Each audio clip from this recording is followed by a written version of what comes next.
This is Healthcare Uprising. We are here to shine a light on the innovators implementing positive change in American healthcare and the patient experience stories, good and bad, that can help others navigate the sometimes overwhelmingly complex American healthcare system. Welcome to the Uprising.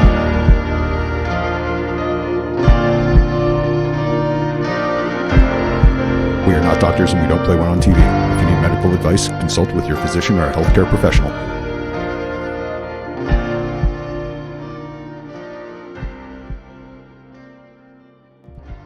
Are you a fan of Otikin, the Siberian band?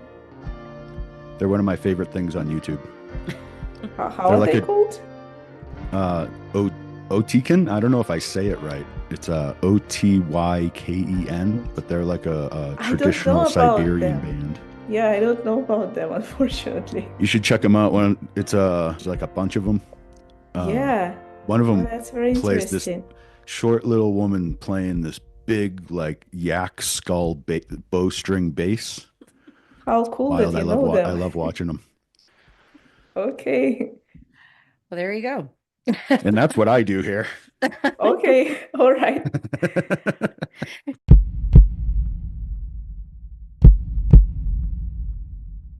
So then you have this, you're basically armed with this hormonal information that then can help address potential symptoms or conditions that are somehow attached to those hormone fluctuations, issues, etc.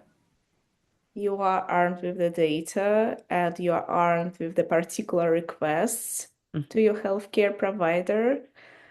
For women who experienced being not being listened or feeling dismissed by healthcare providers, it's a big part of our offering that we become their advocates in terms of their health. So we do provide them data, but we also let them know, so these levels don't look great, or this ratio of certain hormones may indicate a condition like polycystic ovarian syndrome. So this is what you need to ask your healthcare provider for, the tests to address the condition, or ultrasound, or whatever is needed. Like, women come to these appointments prepared.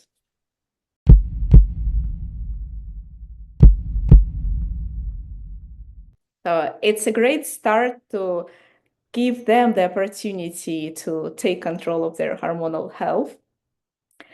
And we see a great referral rate as well. So women are not only taking these tests, but they are referring their friends to take this test. And as you mentioned, additional channels are totally possible as we move forward. There are so many opportunities where this can be used, where this can be helpful. It could be workplaces that want to support female employees, because currently a lot of female employees, they just leave the workplaces after 40, 45 years old, because they are not suited to support women going through hormonal changes.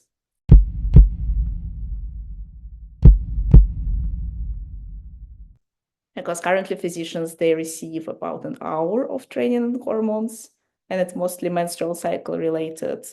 Like they just learn how hormones fluctuate throughout the menstrual cycle. And so there are a lot of gaps in doctors' training as well that can be improved by implementing the service like Strawberry Health. We hear this a lot with all the different folks that we've been talking with on the podcast, because we've had a chance to speak with a number of startups focused on female health, and that is the common thread, right, Jeremy? Like, physicians, providers, whoever, they're just not trained. Just lack of training, lack of focus. It's like it's a footnote. Yeah. It doesn't even get a whole page. It just gets a footnote. Hopefully that's changing. Well, it is. That's what we're here doing on the Uprising is we're spotlighting it. I mean, this episode today, this interview right here is a step towards changing that, right? Let's hope And we so. have a whole series on women's health coming Yeah, through. we So do. There's so many topics.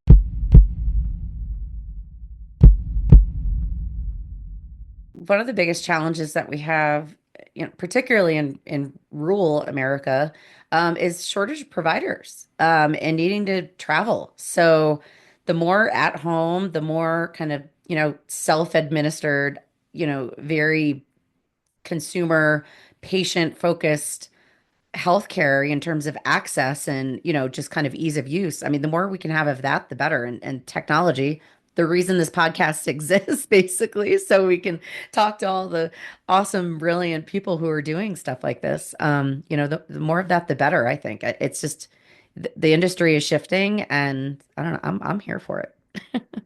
me too. Yeah.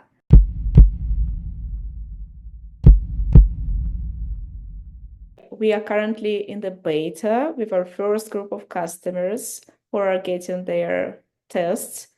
Like all of them received their tests 2 weeks ago, and we are starting to receive the first results. So far, we were able to track their experience with like receiving the test kit, performing the blood test. And it's already pretty interesting. So what we heard is that women who were scared of the needles, or scared of going to doctors to have blood drawn, they found the experience of self-collected blood tests being fun by following our video instructions and step-by-step guides, which is already a win. I'm myself not a fan of blood drawn. My co-founder, she's fainting when she has her blood drawn. So that's a small win for a lot of people who found this experience troublesome.